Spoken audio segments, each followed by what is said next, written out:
Hola, hola, hola. No sé si me están recibiendo, no sé si me están escuchando.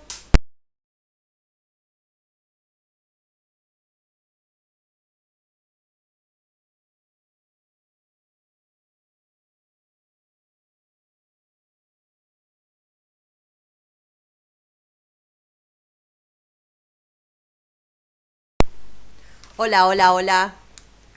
¿Me están escuchando? ¿Alguien me escucha al aire? Yo no me escucho. No sé si son mis auriculares, si hay algo que no está funcionando. Porfis, si alguien me escucha, si me dice, si me recibe, porque acá yo en estudio no me estoy escuchando. Y estoy teniendo problema con la cámara. No sabemos qué pasa. Cámara nueva, pero no funciona. Puede fallar. Y está fallando. Activada, desactivada. Pero no sabemos. Ayer funcionó, hoy no funciona. Y también parece que estoy sola acá en el estudio. ¿Hay alguien que me esté acompañando? ¿Alguien que me conteste por el chat? Si alguien me escucha, si alguien está acá. Bueno, vamos a ir presentando la primer nota con Matteo Marinetti, bueno, por esta intención del gobierno de privatizar todo lo que son los activos nucleares. Vamos a estar charlando con Matteo Marinetti, les decía, sobre este tema.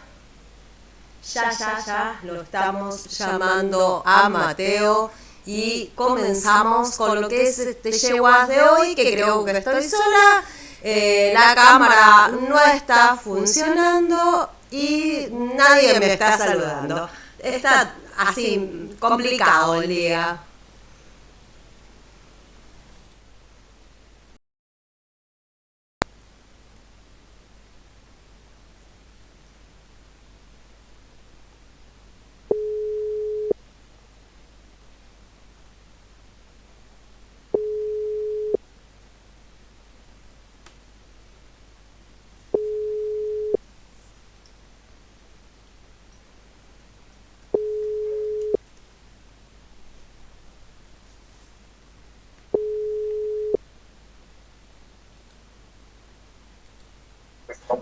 Hola, hola Hola, buenas Mateo, tardes. ¿cómo estás? ¿Nos escuchás?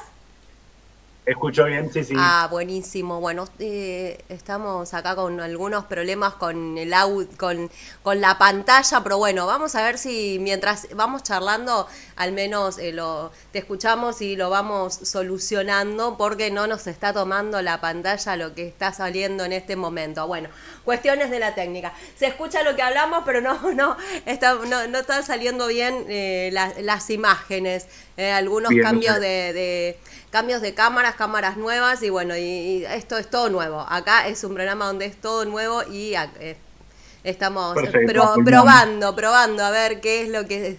Ahí cambiamos a la videollamada y ya se solucionó. Mateo, bueno, estaba anunciando yo aquí a quienes nos están siguiendo en el programa que, bueno, estamos charlando aquí con vos por esta intención del gobierno de privatizar lo que son los activos nucleares. Contanos un poquito qué implica concretamente este proyecto del gobierno.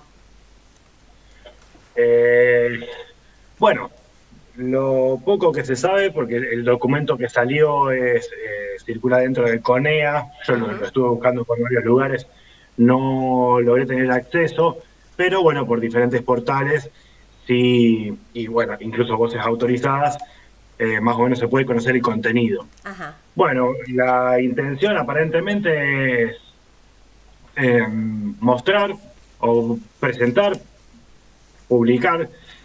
todos los activos nucleares Sí. de la Argentina, principalmente de la Comisión Nacional de Energía Atómica, todos los proyectos en curso e instalaciones para posibles privatizaciones el día de mañana. Bien. Armar unidades de negocios con las diferentes unidades de investigación dentro de la CONEA para incorporar capital privado y, bueno, separarlos y hacer empresas. Bárbaro. El gobierno sostiene que se trata de una privatización parcial y que el Estado mantendría el control mayoritario. Eso es lo que ellos aducen. ¿Eso alcanza para garantizar soberanía estratégica? Eh, y en principio no, Claro, porque cambiarían primero que cambiaría el criterio de, de la instalación. Pasaría de ser una instalación que probablemente, si pertenece a la CONEA, se dedique a la investigación y el desarrollo, a ser una instalación de otra índole, una empresa de otra índole, claro, donde se va a buscar una rentabilidad y productividad. claro. Entonces ya en principio cambia desde ese punto de vista. Igual creo que en ese sentido mucho se apunta con un decreto que salió el año pasado, apuntado a privatizar el 44% de Nuclearéctrica Argentina, que actualmente es una sociedad anónima que en un proceso similar a este, en la década del 90, Nuclearéctrica Argentina, que es la empresa, la empresa privada, la sociedad anónima, que controla y opera las centrales nucleares de potencia de Ujú. Argentina, es decir, Atucha 1, Atucha 2 y la central nuclear de Embalse, que son las centrales que generan energía eléctrica con un reactor nuclear. Ya formaban parte de la CONEA, fueron separadas de la CONEA para generar una sociedad anónima, es decir, esto mismo que se espera hacer ahora, eso ya se hizo en la década de los 90 con la intención después de privatizarlo, por cuestiones técnicas, porque para cuestiones técnicas no. Atucha 2, la central nuclear, una de las tres centrales nucleares, no estaba terminada en ese entonces, bueno, era más una mochila que un atractivo, entonces no se terminó llevando a cabo la privatización Claro, de esta sociedad anónima. Ahora se quiere, ya con la Tucha 2 terminada y en funcionamiento, comenzó a operar en el año 2014, después de todas las centrales nucleares, son un gran gasto inicial, capital, para arrancarlas, eso ya está hecho, y la operación y el mantenimiento de toda central nuclear es relativamente barata y muy competitiva con otras maneras de generar energía eléctrica. Ya habiendo pasado la parte difícil, se busca privatizarlas. claro. El caso de Nucleoeléctrica Argentina es levemente diferente porque no forma parte del ecosistema de CONEA, ya no forma parte. Bien, bien. Clarísimo. ¿Por qué el sector nuclear es considerado un área estratégica para un país, Mateo? Bueno, pues yo podría separar en dos cuestiones. Primero, debido como fuente de energía eléctrica. Claro. Todo, todo, cuando la matriz energética de un país, la matriz eléctrica, tiene algún componente nuclear, el control de estas centrales nucleares, que en este caso al día de hoy está en manos principalmente del Estado, con Nuclearéctrica Argentina Sociedad Anónima, bueno, implica la soberanía energética, Claro. ¿bien? Sí, sí, sí. Bien. Se vincula con el precio de la energía, etcétera, y la garantía de este suministro. Y después, además, como cuestión estratégica, en este caso, como, si se quiere, eh, cuestión productiva y con capacidad de exportación de conocimientos, que en el día de hoy hay una especie de boom en la energía nuclear, boom en el buen sentido, Sí, sí, sí. eh, donde la generación de conocimientos es considerada un activo estratégico para posibilidades del día de mañana exportar este tipo de tecnologías. Argentina también cuenta con yacimientos de uranio, que es el combustible que usan las centrales nucleares, que en el caso nuestro está metido dentro del paquete de posibles privatizaciones. Claro. Mateo, ¿y qué riesgos puede tener abrir este tipo de áreas al capital privado o extranjero? Bueno, en principio la pérdida de soberanía, porque al día de hoy está en manos estatales, si hablamos del caso de CONEA. Eh, Primero en ese sentido, pero bueno, incluso no siendo trágicos, se perdería el control y se perdería la posibilidad de, bueno, justamente decidir el objetivo de estas Claro, unidades. Si el objetivo va a ser la investigación y el desarrollo, no me parece una locura pensar en qué vamos a hacer con esos conocimientos y esos desarrollos generados. Al día de hoy se capitalizan principalmente mediante la empresa, bueno, Nuclear Argentina, en el caso de las centrales nucleares, y la empresa eh, actualmente, desde hace poco, una sociedad anónima, era una sociedad del Estado, Río Negrina, INVAP, Investigaciones Aplicadas, que es la empresa quien toma muchos de los desarrollos conseguidos por la CONEA y los capitaliza en productos exportables. Al ser una sociedad del Estado o anónima en este momento, tiene la posibilidad de exportar. Es la empresa que al día de hoy ha realizado las exportaciones claro. de reactores, de satélites, de centros de medicina nuclear, de bueno, de De todo lo que todo lo que se ha ido. ingeniería se está desarrollando. Así Claro, es. así. Históricamente Argentina tuvo un desarrollo científico y tecnológico nuclear propio. ¿Sentís que este tipo de medidas puede afectar a este recorrido histórico? Eh, lo que ya se consiguió de manera autóctona, local, nacional. Claro, Desde mi punto de vista es un orgullo. Habría que ver de ahora en adelante si hubiese desarrollos e investigaciones realizadas. Bueno, ya no serían, si bien serían hechas, realizadas por argentinos, la propiedad intelectual no sería argentina propiamente dicha. claro. Si es una empresa, ahora una empresa con capitales privados, quien tiene los derechos sobre esas investigaciones. Principalmente se apunta, digo que se perdería, que ya no sería a escala local, no sería argentino, porque principalmente se apunta a la participación de capitales privados extranjeros. Claro, bien, bien. Desde el oficialismo hablan de eficiencia y modernización con esta idea de privatizar. ¿Qué argumentos aparecen desde otros lugares? Bueno, no, en primer punto, no está mal plantear eso. Claro, Ahora, cuando uno habla de eficiencia, me parece que ya está hablando en una órbita estrictamente empresarial. exacto. Está hablando de una organización que busca obtener beneficios, obtener réditos. Ujú. Cuando la CONEA, históricamente, fue una institución cuyo objetivo es la investigación y el desarrollo.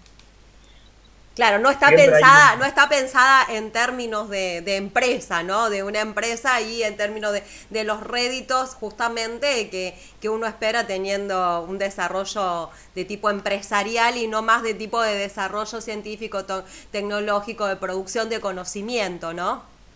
Exacto, es otro tipo de organización. De todos modos, me parece, no me gusta quedarme en el lugar de que la CONEA va a meramente, la Argentina mediante la CONEA va a solamente hacer investigación y desarrollo, porque es cierto, queda un espacio en blanco de qué se van a hacer con esos conocimientos y esos desarrollos generados. Claro, Lo que se hizo en el año 1976 es generar, que hay un problema muy similar en este sentido, cuando había dificultades de enfrentar procesos comerciales, ujú, la CONEA tiene dificultades para llevar a cabo estos procedimientos, entonces se creó INVAP, Sociedad del Estado, que es una empresa del Estado en ese entonces, bueno, ahora todavía también, cuyo objetivo era justamente aprovechar estos conocimientos y estos desarrollos y capitalizarlos en un producto claro, exportable o por lo menos comercializable. claro. Eh, me parece que en ese sentido está bien pensar en cómo se va a capitalizar estos conocimientos generados, estos descubrimientos, estas investigaciones.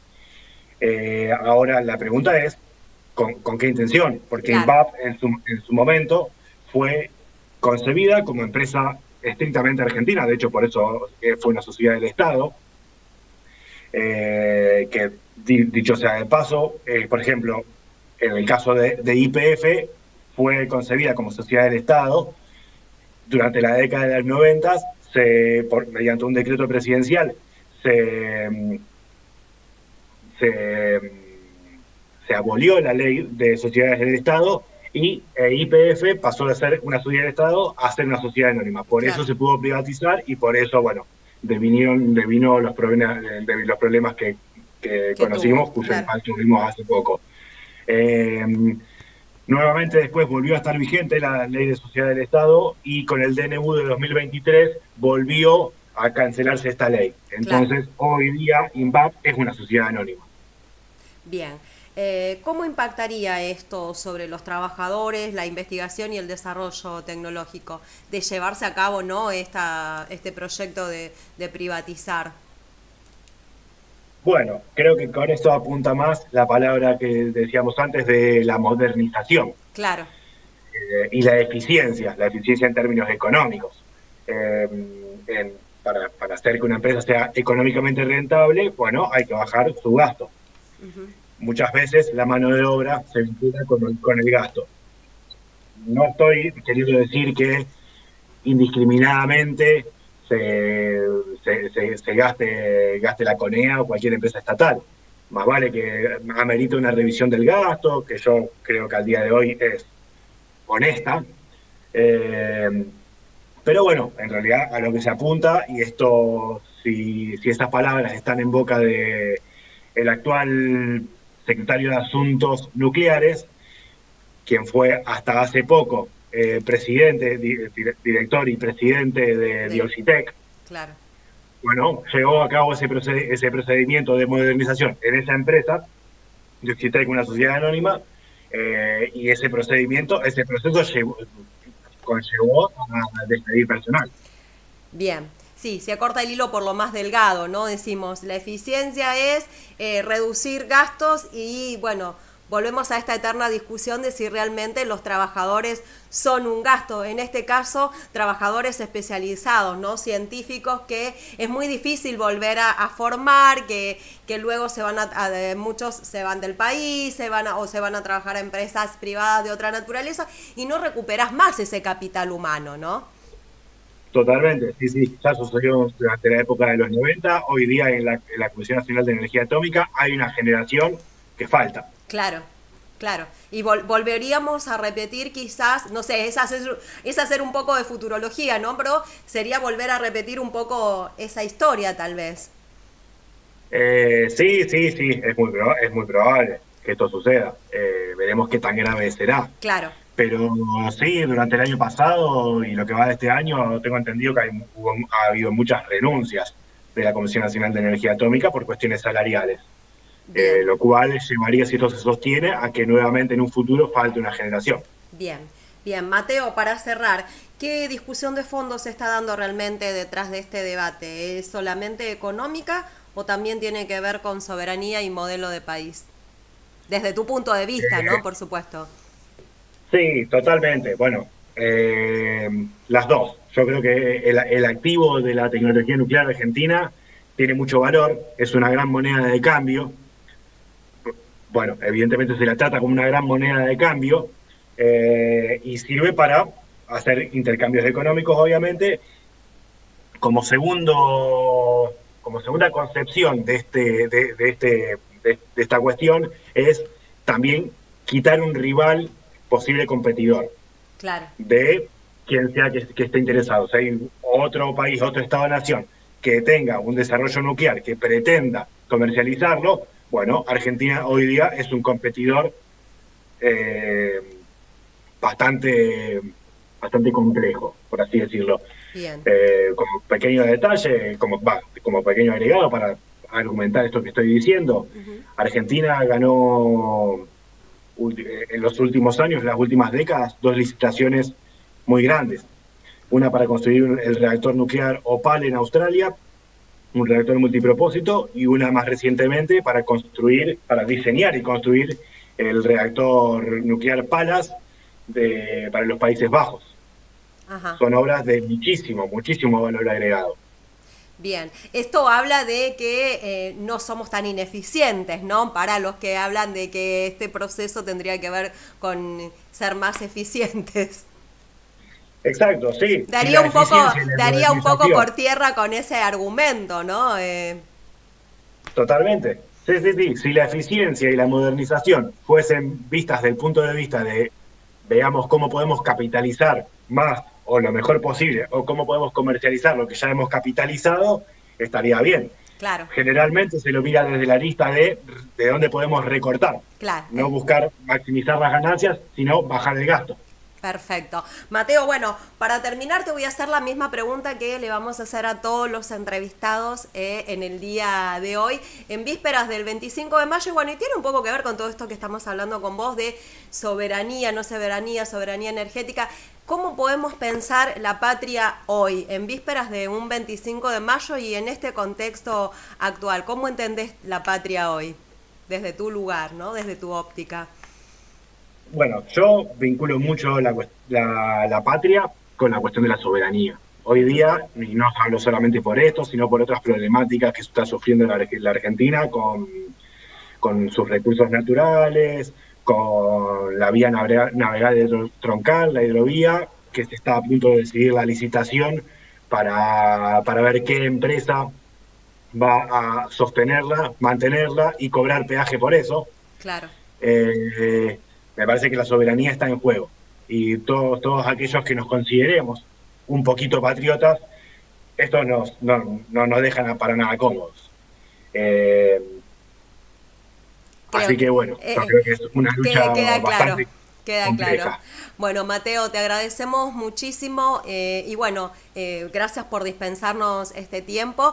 Sabemos que por ahí ustedes están más abocados siempre a la investigación y demás y no es normal tener que hacer este tipo de notas, pero bueno, queríamos hablar con alguien que conociera al respecto para que para que nos explique lo que significa y bueno, y veremos cómo se van desarrollando los acontecimientos. Seguramente, de ser necesario, te volveré a molestar para que sigamos charlando sobre el tema. Perfecto, no hay problema. Muchísimas No, gracias. gracias a vos, Mateo. Hasta la próxima. Hasta la próxima. Buenas tardes. Buenas tardes.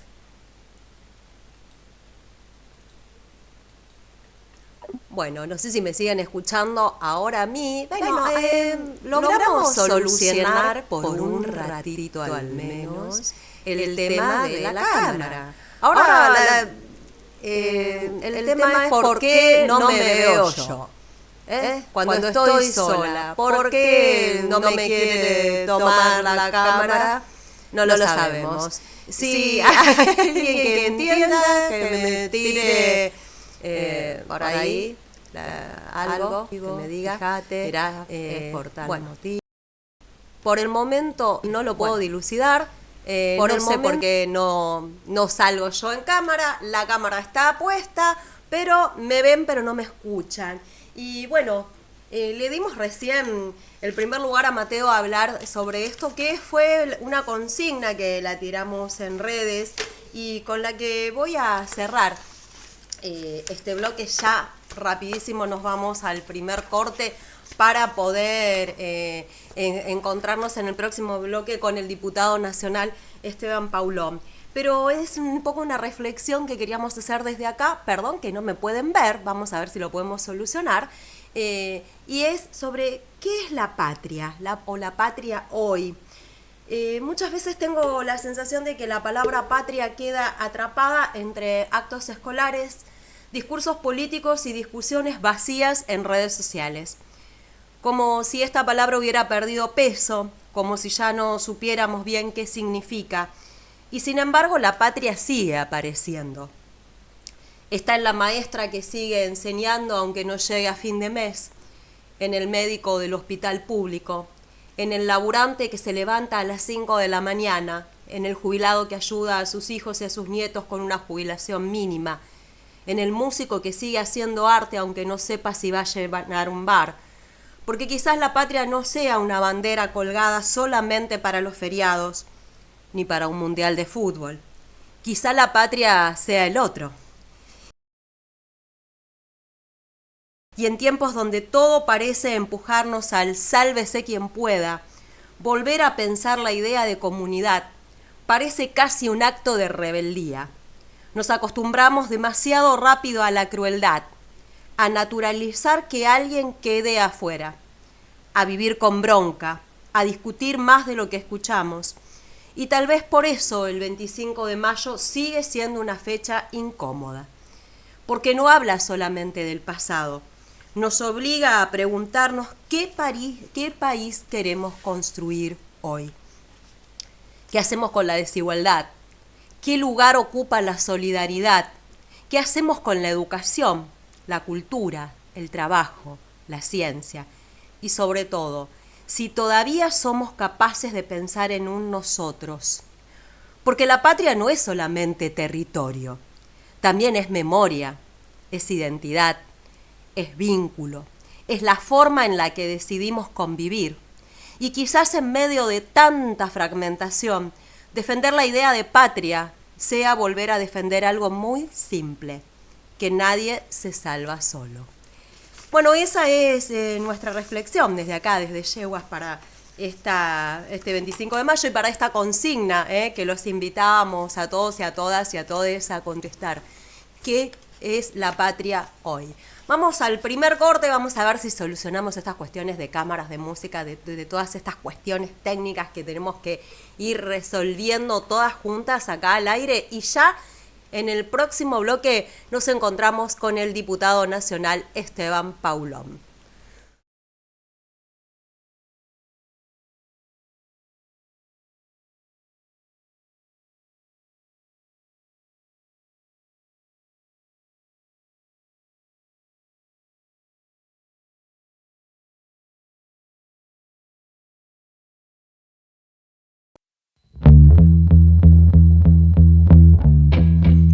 Nada que hacer, el sueño es recurrente, imágenes rotas sin coherencia que la niebla se llevó.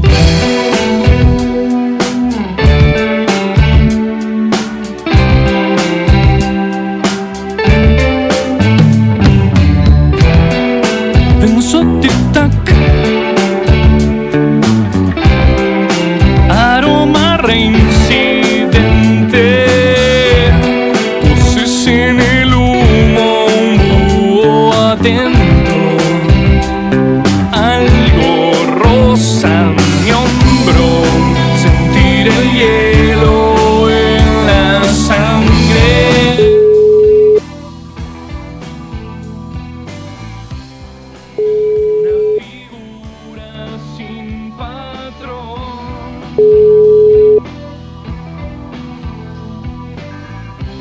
Gritos en ecos infinitos,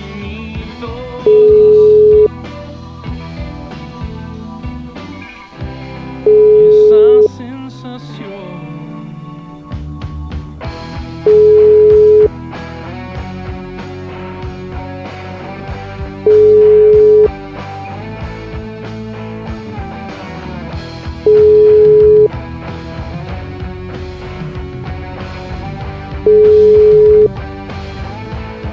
me dejó caer, soy una hoja del viento, lo que fue se esfumó, eriza la piel. El cuento central de cuentos, el cual...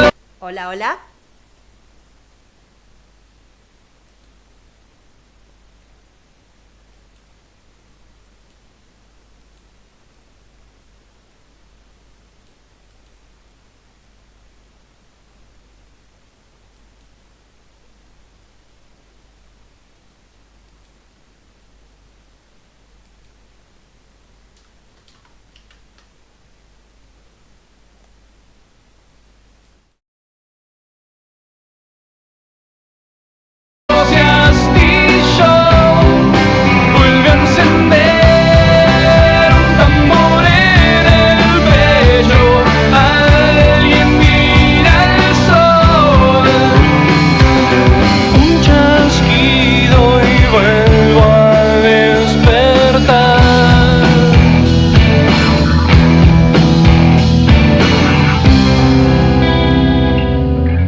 la cama congelada, más gotas deslizan por tu espalda. Escucho vos quién sos, vencer al diablo en su jugada.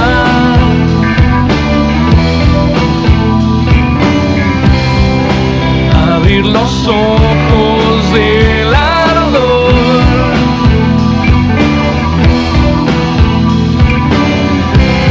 soltar el volante y que en las cartas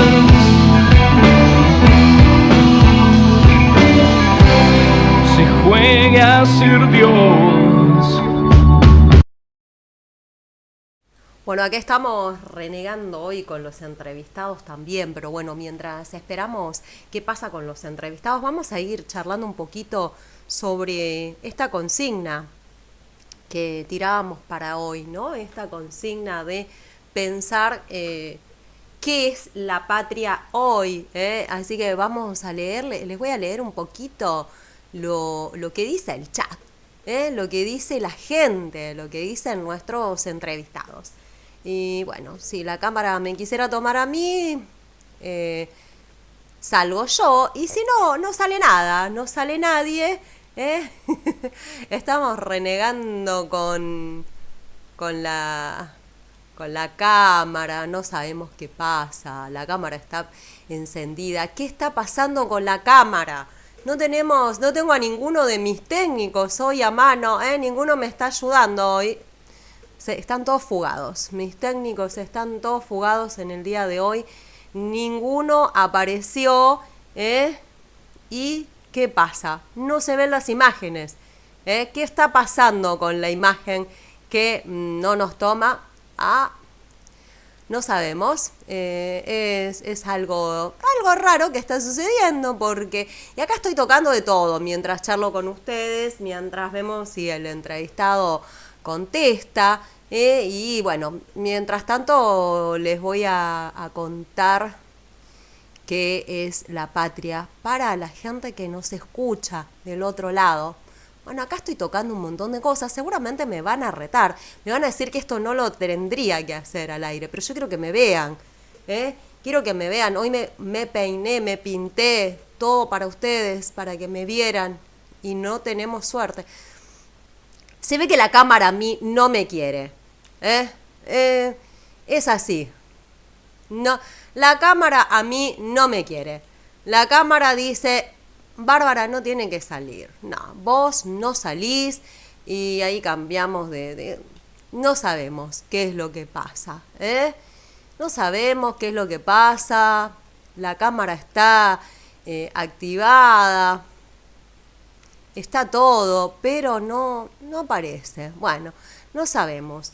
Y les voy a leer entonces, mientras tanto, así, sin cámara, sin imagen. ¿Qué es lo que dice los no serían radio escucha, televidentes tampoco porque no es televisión? Bueno, los streaming escucha, quienes nos escuchan por este streaming y que algunos han participado a través de nuestra cuenta de Instagram. Tenemos acá también algún comentario en el chat. Les voy a contar lo que me están diciendo sobre qué es la patria hoy. Patria es un concepto muy amplio, pero tiene que ver con la pertenencia, con compartir una historia, un territorio, etc. Hoy todo está difuso. Eso dicen en el chat de acá del programa. No hay nadie, estamos solos hoy acá, no hay nadie más en el chat del programa que quiera contestarnos, que nos quiera decir qué es la patria. Ahora estoy buscando, les quiero mostrar, les quiero contar, les quiero leer algunos comentarios que fueron por nuestro WhatsApp. Acá alguien que nos sigue desde WhatsApp, perdón, no, desde el Instagram. La patria es el otro, me dicen. Después había otro muy lindo que se ve que no tomé la foto, pero si ustedes me tienen un cachito de paciencia, ¿qué opinan ustedes? ¿La patria es el otro? ¿Alguien se salva solo? ¿qué opinamos sobre la patria? ¿Qué opinamos sobre la patria hoy? Donde el concepto de soberanía está en juego, por ejemplo, donde no solo perdemos soberanía a la que estamos acostumbrados, o lo que todos hablamos todos los días o entendemos por soberanía como una cuestión territorial, sino, por ejemplo, la pérdida de soberanía energética, como lo que estábamos hablando recién con Mateo en el bloque anterior. Bueno, mientras vemos, ¿sí? Nos comunicamos con Esteban Paulón, que queríamos contarles sobre esto también. Queríamos preguntarle sobre su voto en el día de ayer en la Cámara, sobre este proyecto de sacar a la provincia de Santa Fe de la zona fría, con estos aumentos de las tarifas del gas. Se vienen aumentos de las tarifas del gas de un 50% para las familias santafesinas. ¿Qué implicaría esto? Bueno, ¿qué votó Esteban en el Congreso? Queríamos estar charlando con él de todo esto. Y acá quiero ver lo que nos contestaban. Y no lo puedo encontrar. Ustedes me van a decir, pero qué burra que sos. No podés encontrar la cámara, no podés encontrar ahora tampoco qué es lo que dice el público sobre lo que yo misma les pregunté. ¿Qué es la patria hoy? Pero les prometo que estaban las opiniones. La patria siempre es el otro. Bueno, la patria hoy, acá encontramos. La patria hoy es acompañar cada marcha, cada reclamo. Había también otro comentario que hablaba sobre la patria como soberanía y como algo relacionado con la industria. No lo puedo encontrar a ese comentario. Cuando lo encuentre, se los leo. ¿Qué les parece si intentamos de nuevo con Esteban Paulón? Les quiero contar que la música que estamos escuchando y que estuvimos escuchando hasta recién es de la banda que vamos a estar entrevistando en el próximo bloque, Divergencias.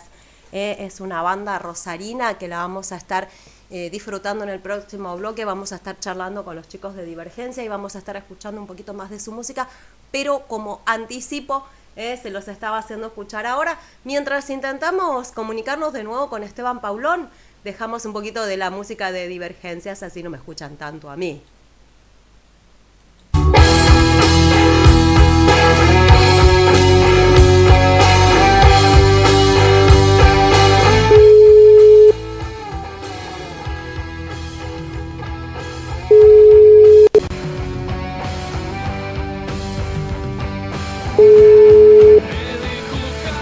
Hola. Hola, sí, Esteban. ¿Sí? Hola, sí, ¿cómo estás? Bárbara te habla de Yeguas. Ay, Bárbara, ¿cómo estás? ¿Cómo ¿Todo estás? bien? ¿Podemos salir ahora con la nota? Dale.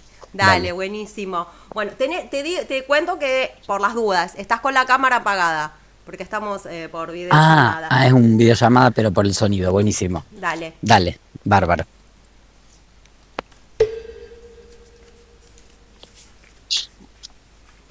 Cuando vos estés listo, arrancamos. Yo estoy, Yo estoy. Dale. Ningún problema. Bárbaro. Esteban, bueno, voy a comenzar por otro lado, porque la idea era empezar con otra pregunta, pero bueno, la realidad del momento por ahí nos cambia. En el día de ayer hubo sesiones y bueno, sabemos que estuviste votando en contra de este proyecto de sacar a Santa Fe de la zona fría. Bueno, contanos un poquito qué se dio ayer en el Congreso y explicarle por allí a quienes nos están escuchando el porqué de tu voto. Sí, básicamente la zona fría es una política que viene de hace muchos años, que busca aliviar el costo de las facturas de gas en los meses de invierno en las provincias y en las zonas de algunas provincias donde el frío es especialmente importante, ¿no? No solamente en las provincias patagónicas, que fue el origen de esta ley, sino también, por ejemplo, en algunos departamentos de provincias como Mendoza, como Catamarca, como Jujuy, como Córdoba y como Santa Fe, que sobre todo en los meses de invierno, por la altura, por la ubicación geográfica o por algunas otras cuestiones, presentan temperaturas de menos 0 grados, y eso hace que la gente necesite para calefaccionarse acceder al gas de red en condiciones seguras y que sean posibles de afrontar económicamente. Entonces había un descuento previsto, un subsidio por esos meses de las facturas de gas del 50%, y lo que hace este proyecto que impulsa el oficialismo y que nosotros votamos en contra ayer en el Congreso es eliminar varias de las provincias que no son patagónicas, con un criterio que no queda muy claro, porque, por ejemplo, a Córdoba se eliminaron todos los departamentos que tenían zona fría, pero en Mendoza se eliminó Malargüe, y en Santa Fe los departamentos del sur de la provincia, y en la provincia de Buenos Aires algunos departamentos del centro también, y esto va a impactar directamente en las boletas. Pero no solo de las que perdemos estar en la zona fría, que se van a incrementar las boletas en una manera importante, sino también de las provincias que sí van a mantener el subsidio, porque se cambia el cálculo sobre el cual, o el monto sobre el cual se hace el descuento. Ya no se hace el descuento sobre la boleta entera, sino que se va a hacer el descuento sobre el consumo, lo que quiere decir que un montón de los cargos fijos van a seguir al 100%. Entonces, básicamente, lo que se estima es que las boletas de gas en las provincias que hemos perdido la zona fría se dupliquen, y en las provincias que mantienen la zona fría se incrementen entre un 50 y un 60%. Y adicionalmente a esto también se incorpora un artículo que venía intentando ser aprobado por el gobierno ya hace un tiempo, primero en la ley bases y luego en el presupuesto del año pasado, que nosotros votamos también en contra, ambas leyes, que era una compensación a las empresas eléctricas por varios miles de millones de pesos, en una medida que es muy compleja porque habilita el reclamo de ingresos no percibidos en el marco de lo que fueron las leyes de emergencia. Ustedes se acuerdan que cuando fue la crisis del 2001, en la medida en que se fueron reconstruyendo algunas políticas públicas y capacidades del Estado, se dictaron una serie de leyes de emergencia en distintos aspectos. Uno de ellos era el energético, para poder subsidiar las tarifas y ayudar a la recuperación de la industria, el comercio y de la economía de las familias. Bueno, esas leyes que tienen más de 20 años y que ya no están vigentes, ahora el oficialismo pretende reconocer supuestos ingresos que las empresas no tuvieron, a pesar de que tuvieron otras compensaciones, y eso pega de lleno también en las arcas públicas. Para que ustedes se den una idea, una de las distribuidoras de la zona de la Ciudad de Buenos Aires, zona norte, que es Edenor, dice que tiene probado que se le deben 3.8 billones de pesos. Esto es más de 1 billón de pesos adicional a lo que costaría cumplir con la ley de emergencia del financiamiento universitario, ¿no? Entonces estamos hablando de una enorme transferencia de recursos de los sectores que menos tienen a los sectores concentrados del mercado eléctrico, y por eso también nosotros nos expresamos en contra de ese aspecto de la ley. Bien, Esteban, esto además de traer consecuencias sobre las familias, vamos puntualmente a nuestro caso que es Santa Fe, también va a impactar fuertemente sobre las pymes santafesinas que ya vienen siendo fuertemente golpeadas. Totalmente. Bueno, tenemos ahí un incremento en el costo de producción del gas que se usa para la producción industrial. No solo las pymes, las grandes empresas también. Obviamente las pymes son las que tienen más dificultades porque están con los márgenes más chicos o más ajustados en términos de la rentabilidad, ¿no? Y como vos decís, en un contexto donde han cerrado cerca de 25.000 empresas en todo el país, desde que está Javier Milei, la mayor parte pymes, bueno, vemos que van a tener que enfrentar desafíos adicionales que realmente ponen en cuestión la mera supervivencia de muchas de ellas, ¿no? Así es, así es. Esteban, vos venís teniendo una posición muy clara frente a los discursos de odio y la violencia verbal en política por parte del gobierno. ¿Sentís que esto se agravó en los últimos tiempos?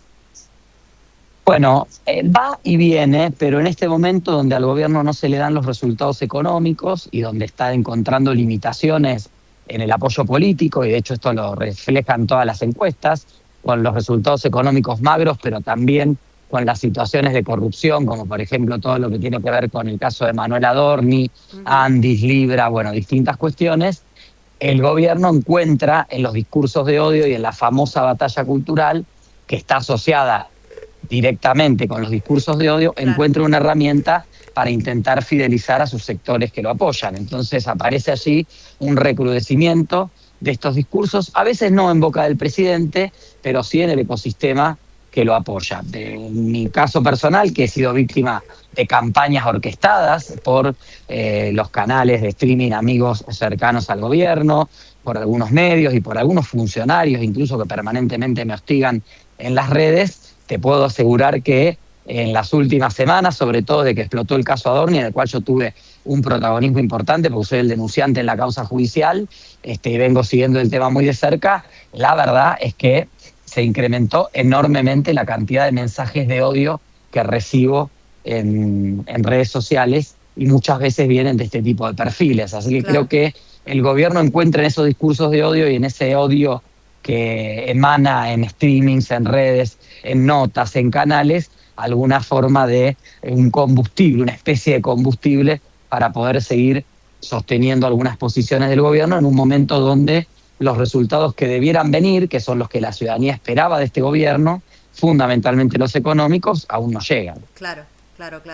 ¿Y crees que podrán seguir sosteniendo esta situación por mucho tiempo? ¿Crees que está cayendo un poco esta careta de, bueno, justamente lo que vos decías, ¿no? El pueblo esperaba otros resultados, o no sé si todo el pueblo, pero al menos el sector que los votó puntualmente. Hubo una mayoría que lo votó, claro. Claro, o sea, con lo cual, bueno, estamos hablando de un 50 o 51% de la población argentina que votó, acompañó a este modelo de gobierno y no está dando esos resultados y se siguen amparando como en estos discursos de odio. ¿Crees que se pueden seguir manteniendo de esta manera? Y desde la oposición, ¿qué pueden construir ustedes, ¿no? ¿Qué pueden hacer como para hacer frente a todas estas situaciones que, como vos decís, por momentos se recrudecen? Mira, yo creo que, a ver, esos discursos nunca calaron en la sociedad argentina. Están muy concentrados en un 25% de la población, que es el núcleo duro de Milei, muestra cualquier encuesta. Vos a ese 25% le podés mostrar un video de Milei matando a la hermana y te van a decir que es una campaña de los medios, de que es una conspiración, y le van a creer al presidente, ¿no? Claro. Ahora, el 75% de la sociedad nunca compró la batalla cultural y siempre le hizo ruido esto de los discursos. Obviamente, cuando están los discursos de odio, los gritos, las agresiones, pero la economía funciona, el empleo mejora, el salario mejora, es un escenario. Y vos decís, bueno, me lo banco. Ahora, cuando no se dan esos resultados y la calidad de vida empeora y la gente ve con enorme angustia cómo cada vez cuesta más llegar a fin de mes y cómo se deteriora la calidad de vida y cómo cada vez destinás más de tus ingresos a pagar impuestos y servicios y tenés menos disponible para quizá darte un gustito o tener una mejor calidad de vida, eso entra en crisis. Claro. Nosotros lo que tenemos que hacer de la oposición es dialogar mucho entre todos los sectores de las distintas oposiciones. Tenemos distintas miradas, no miramos todos de la misma manera desde dónde oponernos a Milei, pero sí tenemos en común que no compartimos mucho de los rasgos autoritarios y violentos de este gobierno. Entonces, en ese sentido ahí tenemos que dialogar mucho, construir. En mi caso, que he sido objeto de muchos de estos ataques, mi estrategia siempre es hablar, explicar, tratar de hacer entender, intentar persuadir y hablar siempre dando cuenta de determinadas cuestiones, porque me parece que nosotros en estas agresiones y en la centralidad que tienen esas agresiones hoy en el debate público tenemos que encontrar la oportunidad de hablar en términos positivos de lo nuestro. Claro. Que cuando ellos nos dicen que el feminismo, la diversidad, que somos pedófilos, matabebés, violentas, radicalizadas, etcétera, hay que aprovechar eso y esos debates y esa centralidad para responder. Y creo que la mayoría de la sociedad está muy abierta, que cuando escucha y ve que efectivamente nosotros desmontamos esos discursos y los explicamos. Mira, ayer veía en un canal de televisión, justo yo estuve en un programa después, en el programa que estuvo antes, que habitualmente voy y ayer no me invitaron, lamentablemente estaba un tal Ballarini, Ernesto Ballarini, que es un supuestamente doctor en bioética, que planteaba que el Ministerio de las Mujeres y las políticas de la ESI promovían la homosexualidad. Bueno, ahí tenemos un momento en el cual poder explicarle al señor Ballarini, pero no tanto a él, que no lo vamos a cambiar, sino a la sociedad que nos está mirando, claro. qué es lo que pasa con la diversidad, cómo impacta la discriminación, porque esto ni se enseña, ni se transmite, ni se contagia, ni se empuja, ni nada. Lo mismo pasó cuando se metió con el tema del aborto, le fueron contestando también otras mujeres que estaban, mujeres y varones que había en la mesa. Me parece que hay que aprovechar esos espacios para sobre las brutalidades que dicen todos estos sectores. Son tan brutos y son tan brutales las cosas que dicen que finalmente pueden terminar generando una reacción empática para con nuestros colectivos. Claro, claro. Aparte, bueno, discursos que creíamos caducos ya, Esteban, a estas alturas, ¿no? Bueno, cuestiones que ya las pensábamos zanjadas, superadas, que estábamos en otra etapa de nuestra vida como nación, donde nos preocupaban otras cuestiones, volver a tolerar escuchar estas cosas, ¿no?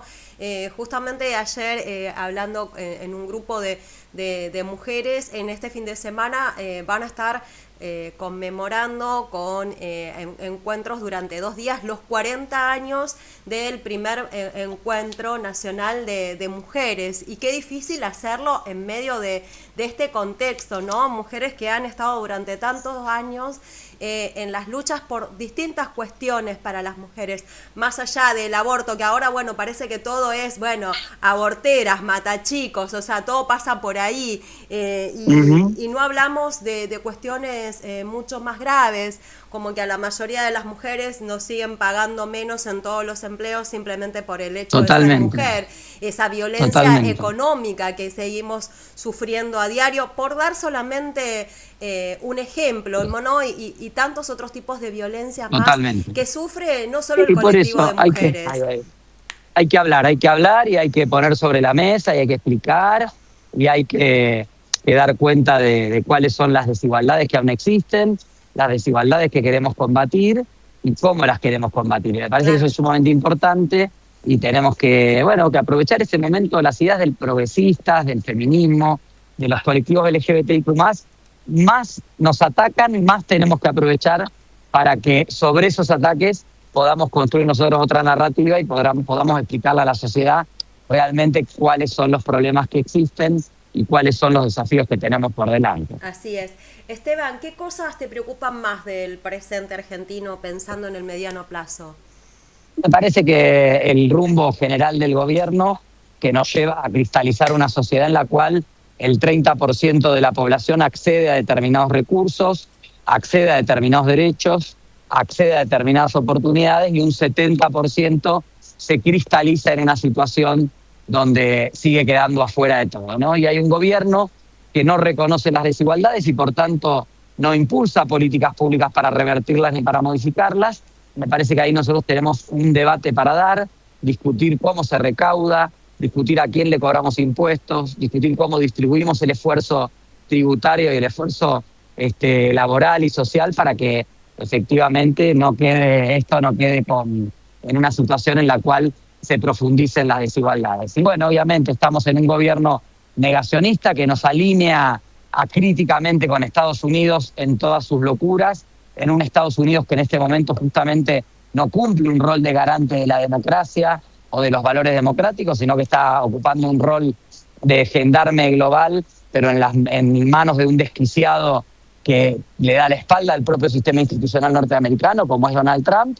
Creo que allí eso también nos genera enorme vulnerabilidad y debilidades que seguramente las vamos a seguir viendo, y una exposición de Argentina en posiciones políticas que nosotros, o posiciones ideológicas en las cuales nunca estuvimos, lejos de los derechos humanos, lejos de la diversidad, lejos de la integración regional, lejos de un montón de esas cuestiones.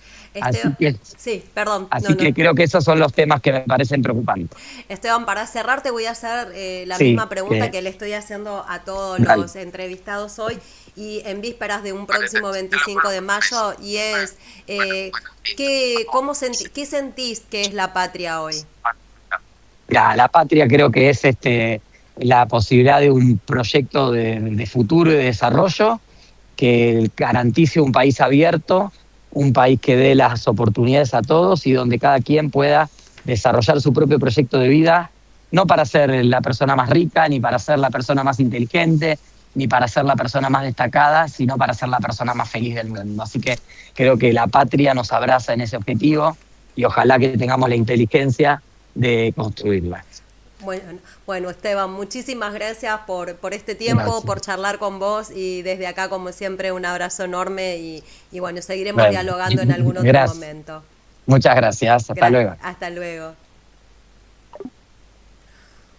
Bueno, allí lo teníamos a Esteban Paulón charlando un ratito con él y ahora sí nos vamos a meter un poquito en la música, ¿eh? Vamos a ir a la publi con un poquito de música mientras nos ponemos en comunicación con los chicos de Divergencia.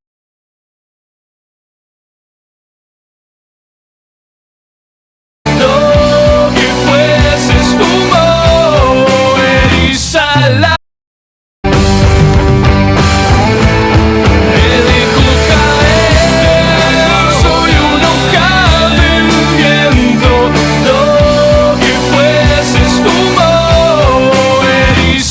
la piel, el cuento se entró en cuentos, el cuadro se astilló, vuelve a encender un tambor en el pecho, alguien mira el sol, un chasquido y vuelvo a despertar.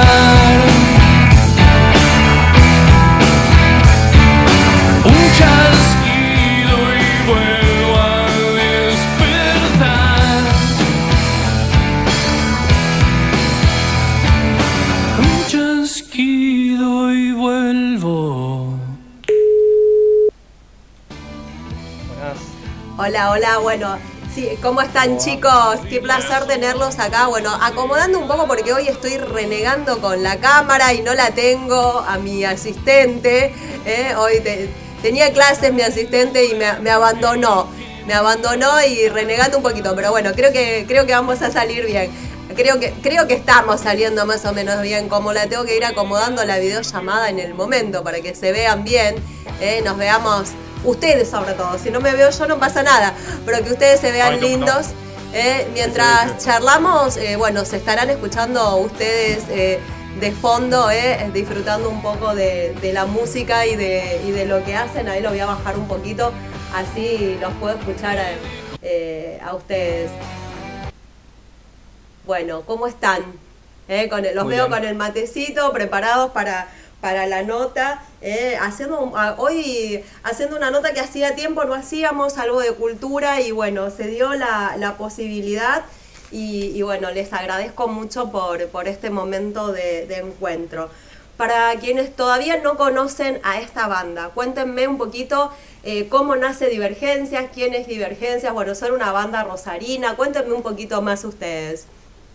Bien, no, un poco eso que decís vos, somos una banda rosarina, una banda de amigos a través de la música principalmente, y que inicialmente compartíamos otro proyecto y bueno, después de la pandemia retomamos las energías y las intenciones de volver a hacer un poquito de música. Arrancamos haciendo por ahí canciones del repertorio popular nacional, digamos, de rock y de pop. Pero bueno, de a poco se fueron empezando a meter las canciones nuestras y ahora es como que la identidad ya de la banda es más propia. Enfocada en eso. Claro. Sí, chicos, me gustó mucho el nombre. ¿Cómo nace este nombre? ¿Cómo nace Divergencias? Empezamos a tirar opciones al azar y palabras por ahí que nos gustaba cómo sonaban o que nos resultaban originales o que por ahí podían llegar a tener algún significado detrás, y fue una elección bastante unánime la de Divergencia. Claro. Democrático, sometido a la democracia de la banda. Está bien. ¿Qué influencias musicales sienten que más aparecen en lo que hacen? Cerati, creería yo. Después de afuera coincidimos bastante, no sé si tan volcada, pero sí de alguna manera pasaron a través de nosotros, Pink Floyd. Bueno, después acá de vuelta, qué sé yo, música popular, Los Redondos, toda la música popular, digamos, sí, escuchamos todo. Bien. Rosario históricamente tuvo una escena musical muy fuerte y muy diversa. ¿Cómo sienten hoy que está la movida cultural y musical en Rosario? ¿Está caída? Los veo ahí dubitativos. Está medio renga. Es muy difícil abrirse paso a algún lugar que tenga una convocatoria medianamente grande. La realidad es que hay muchísimas bandas acá en Rosario y mucho talento, pero por ahí despegar es complejo. Claro, No quiero decir que únicamente lo podés lograr con apalancamiento, pero más o menos, claro. es complejo. Sí, te entiendo el punto. Hacer música independiente en Argentina nunca fue algo fácil, creo que no se los tengo que contar a ustedes, pero hoy parece que fuera todavía un poco más complejo. ¿Con qué se encuentran ustedes a la hora de sostener el proyecto? Y primero requiere mucha convicción, digamos, de decir, bueno, qué tenemos que hacer, qué más podemos hacer, buscar herramientas, alternativas para no corrernos, digamos, de alguna manera de nuestra identidad, ¿no? Claro. No salirnos de lo que somos y buscar un camino por ahí más, qué sé yo, quizá exitoso en lo inmediato, sino, bueno, cómo seguimos trabajando. Es un poco también entender el público, ¿no? Entender al mercado, entender a ver qué es lo que mueve a la gente a empezar a escuchar música nueva o de bandas o de artistas que desconozcan. Pero sí está claro que hace años ya la cultura y el arte, digamos, en Argentina y principalmente en Rosario está centrada en la autogestión, digamos. Claro. No hay más herramientas masivas, no hay más, por ahí como antes había discográficas que apostaban por nuevas propuestas, no, ahora es hacer la música, envasarla, Claro. hacer las remeras, hacer las calcos, salir a buscar fechas, salir todo, ¿no? Y sumado a la lógica de las redes sociales hoy en día también, que tenés Claro. que crear contenido todo el tiempo, que tenés que tener un gancho todo como para tratar de atraer visualizaciones, es complejo. Sí. El laburo... Nos pasa a todos los que trabajamos de forma independiente, ¿no? Entiendo de lo que hablan porque, bueno, por ahí tratar de hacer, en mi caso, tratar de hacer periodismo desde otro lugar, hacerlo de manera independiente, bueno, llevándole al público nuestra propia visión del mundo. Creo que compartimos en eso, ¿no? Una cuestión de decir, bueno, mi visión, mi manera y bueno, y no por ahí tan apegado a los estándares más comerciales, o sí, pero bueno, desde otro lugar, tratando de no decir, bueno, hago lo estandarizado que me imponen, ¿no? ¿Qué les parece si escuchamos un pedacito de uno de sus temas y me cuentan un poco la historia, cómo surgió y bueno, y qué se viene después? Bueno, lo escuchamos un cachito, ¿les parece? Sí, dale. Este es Insinuación. Bien.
Bueno, allí los escuchábamos. Cuéntenme un poco cómo surge este tema, un poco de la historia. Y Insinuación, nosotros tenemos dos tipos, digamos, de canciones, mayormente, por lo menos en lo que tiene que ver con el contenido. Algunas están muy basadas en experiencias propias, sentimientos, cosas que vemos, que nos pasan, o por ahí que también les pasan a otros. Y otras son simplemente contar una historia, digamos, o una idea, o una imagen y ampliarla. Uh-huh.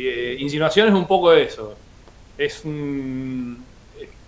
Me hace acordar de alguna manera a la forma de contar de Sabina, porque a veces describe un montón de cosas, pero no hay algo concreto, no hay un nudo central.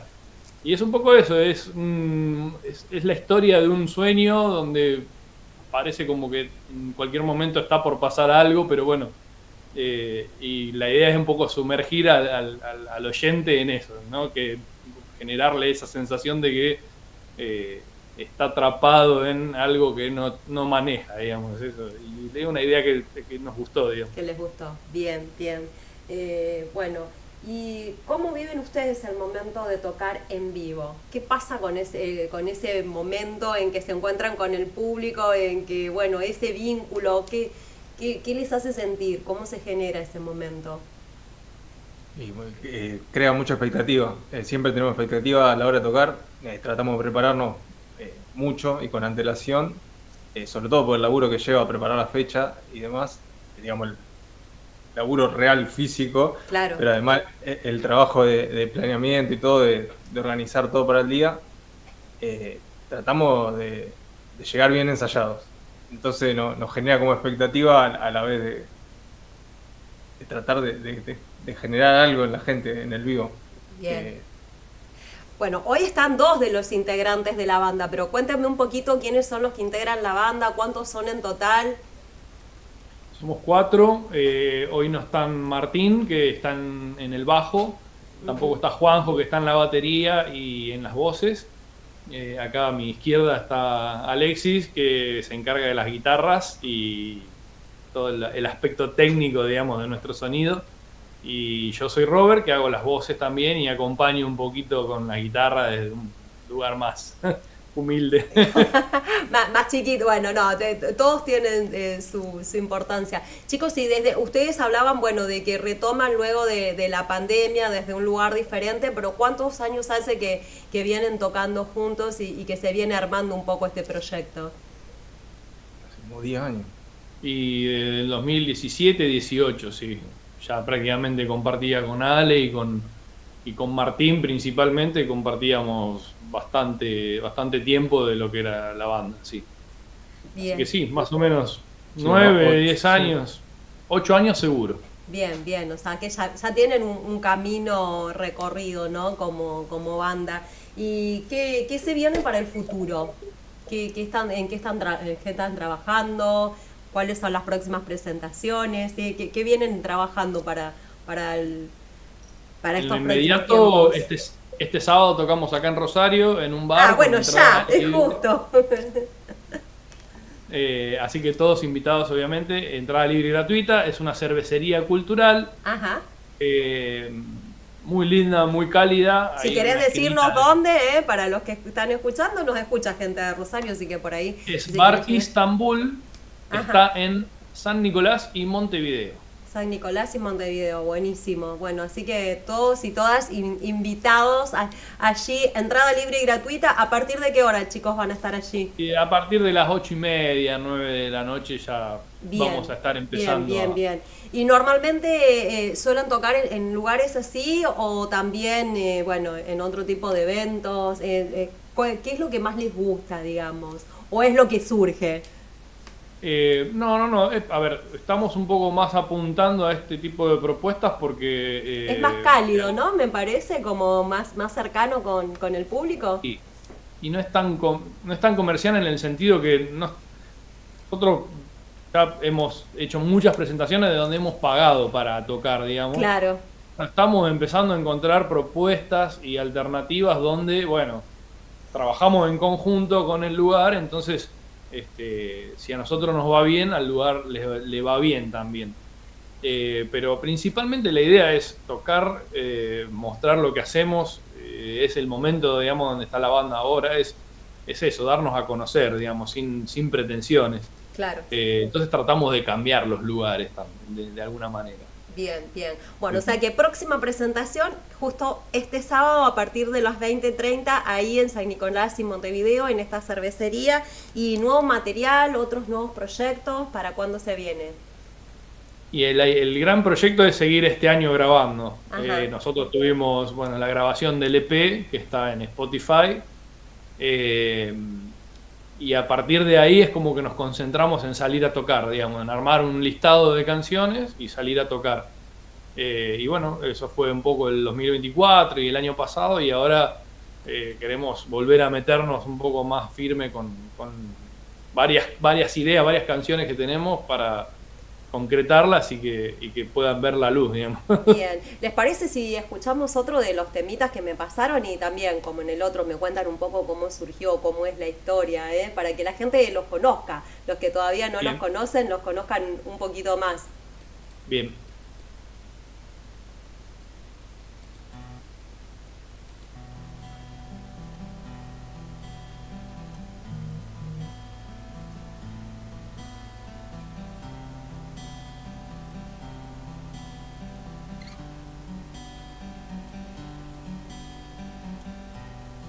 ¿Qué sienten escucharse? A mí, por ejemplo, no me gusta mirar las grabaciones de mis programas. Odio escucharme. No sé si les pasa lo mismo. A mí no me da mucha vergüenza verme. No, o sea, nace la crítica despiadada, o sea, Claro. pensás en 20.000 cosas que podrías haber hecho distinto, mejor, o haber hecho otras pruebas, pero bueno, también grabar significa un poco esto, ¿no? Ponerle un cierre un marco a la canción y decir, esto es la canción. Claro. Y bueno, después se sigue trabajando, pero por lo menos ya al concretarla la podés mostrar también, ¿no? Y compartirla. Así es. Cuéntenme qué es, cuéntenle a la gente, yo estoy viendo porque no sé el nombre del tema, ¿qué es lo que estamos escuchando?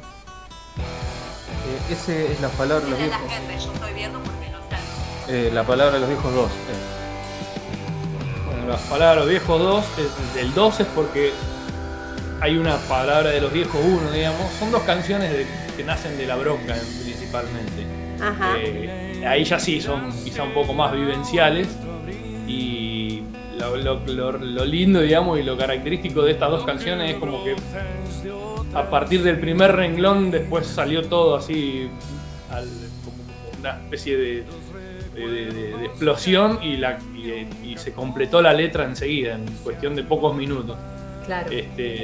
Y bueno, es un poco eso, sacar un poco la bronca o las frustraciones de algunas situaciones particulares que por algún motivo te terminan haciendo un poco más de ruido de lo normal. Y bueno, en este caso lo canalizamos a través de la música. De este tema. Chicos, y cuéntenme, normalmente hay uno de ustedes que es el letrista, digamos, o componen entre los cuatro. Sí, letras sí, más que nada hay uno solo, yo soy el culpable, para bien o para mal. Más que nada lo que es letras sí, les doy forma. Lo que es musical, no, es un trabajo muy, muy en conjunto. Claro. De hecho, bueno, muchas veces también la letra va cambiando con lo musical incluso. Hay un puntapié que normalmente es una idea de una acústica y algunas frases o alguna cosita así a medio armar, y después se trabaja muchísimo. Cada uno le pone su impronta, trae ideas nuevas, un día probamos una cosa, otro día otra, va mutando, digamos. Claro, bien, bien. Chicos, ¿y ustedes se dedican a la música al 100% o tienen otras actividades, otras profesiones aparte de esto? No, todos trabajamos de otras cosas. Ah, o sea, esto es como una especie de hobby, digamos. O la idea de que se convierta en un trabajo permanente. No sé, la idea por ahora es salir a mostrar las canciones. Está bien. Después irán viendo lo que va surgiendo, digamos, lo que pasa en ese encuentro con el público, ¿no? Pues con este mostrar el trabajo, bueno, irá diciendo más adelante qué es lo que sucede.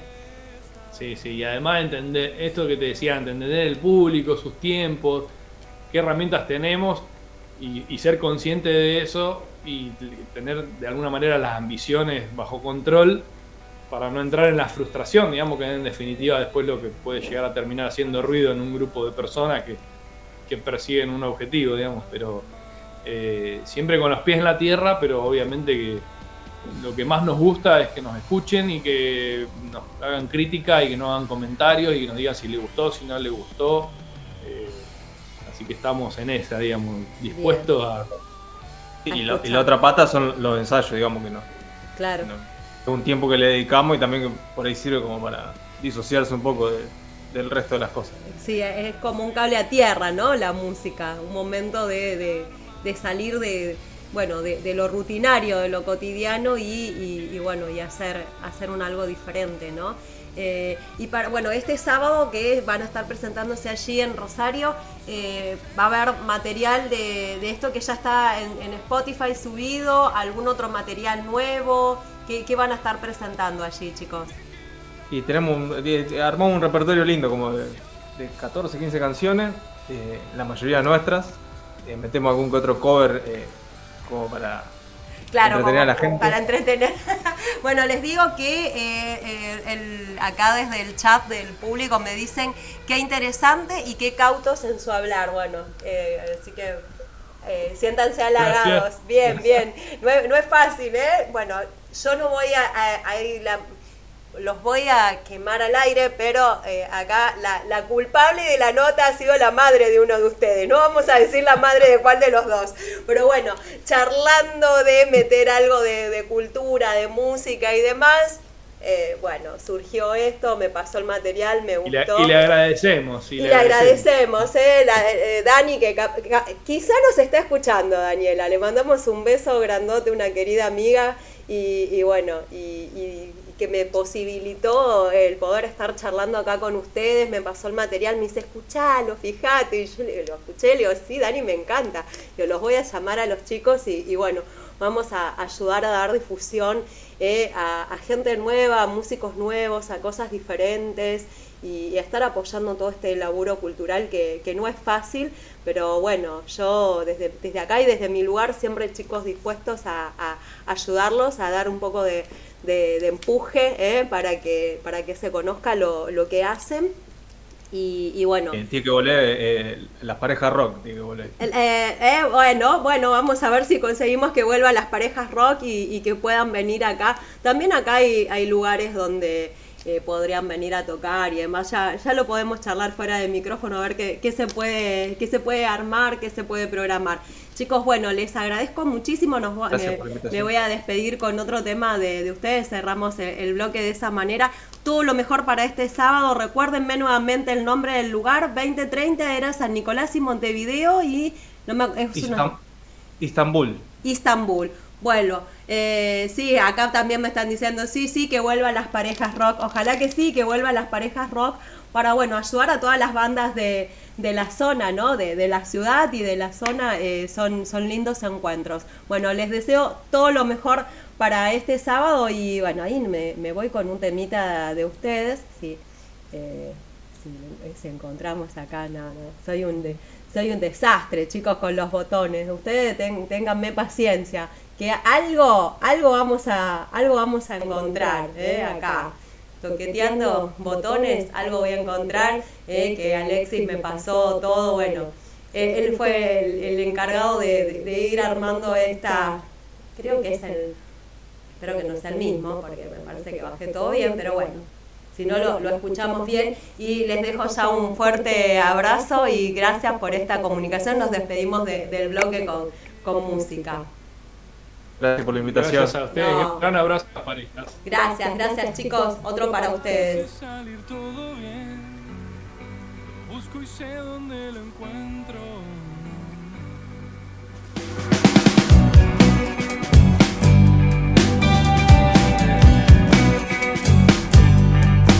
Si después lo amargo se te hace eterno, quebras granito con la rigidez. Antes pasar por tonto muerto, siempre fue tu verdad. Enseñas en un antro gris, escribís palabras que nunca vas a entender. Hoy la piel quedó parqueada, paradojas casi en si bemol. La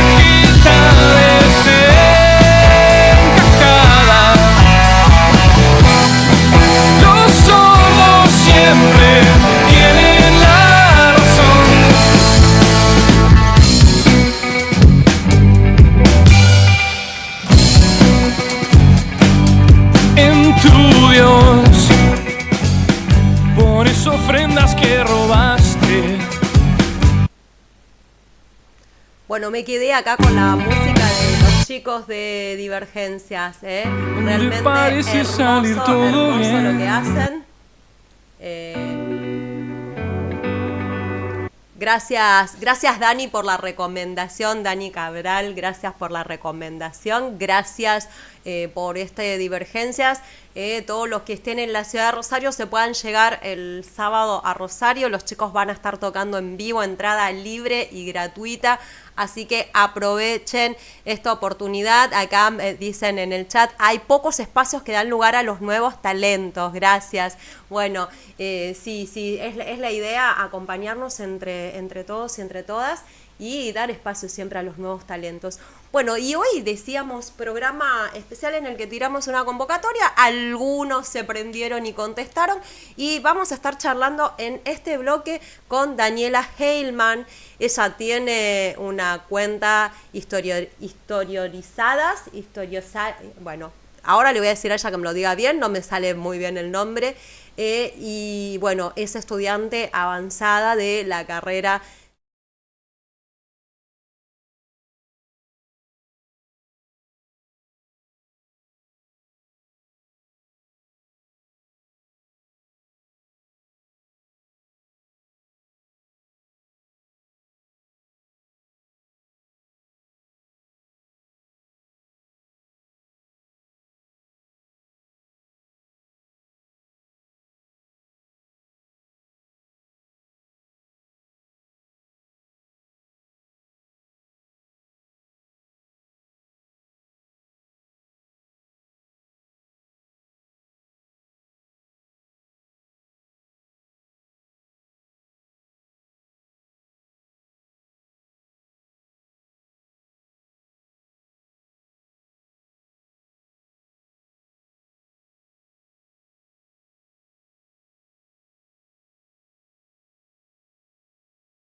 Hola, hola Mami, ¿todo bien vos?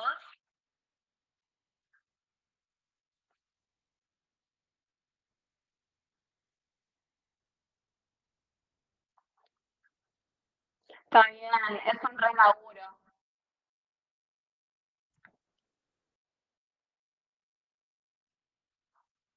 Dale,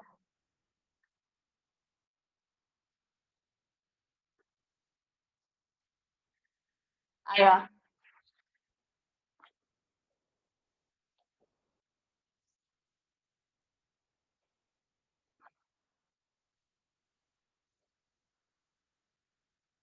Sí, tengo un TikTok con una compañera también de la facultad, que estamos en la misma instancia de la carrera, que se llama Historizadas.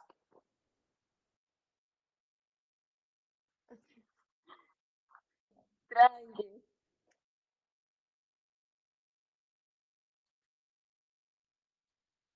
Dale. Bueno, ahí en el canal estamos tratando de hacer un contenido bastante variado y en principio empezamos a hacer videos así de museos, visitando sitios históricos. Y después también hicimos algún que otro contenido referido a la carrera de historia, más que nada en la UBA. Y también tenemos videos ya sobre ciertas temáticas históricas, sobre algunos eventos. Así,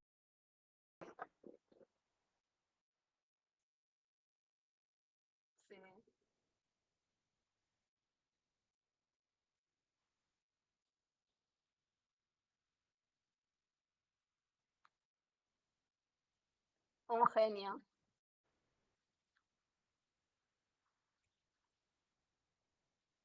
Sí, sí.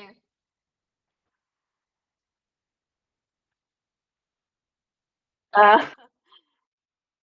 qué responsabilidad.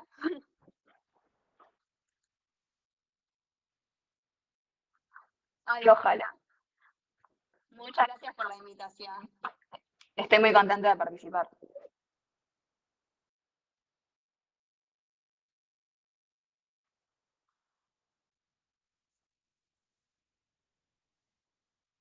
Sí,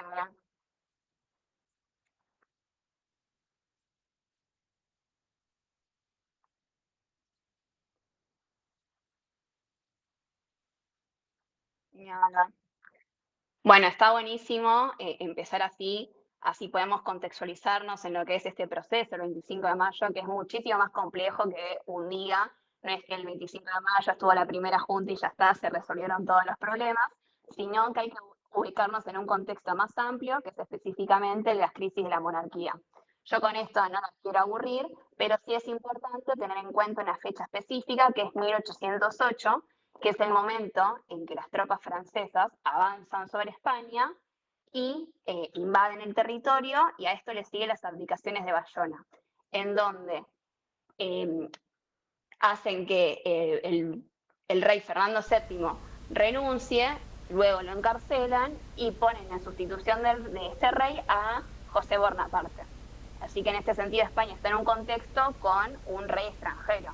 Claro. Entonces esto obviamente abrió una crisis política, porque empiezan a haber debates en torno a la soberanía, a la representación, ante la ausencia del monarca legítimo.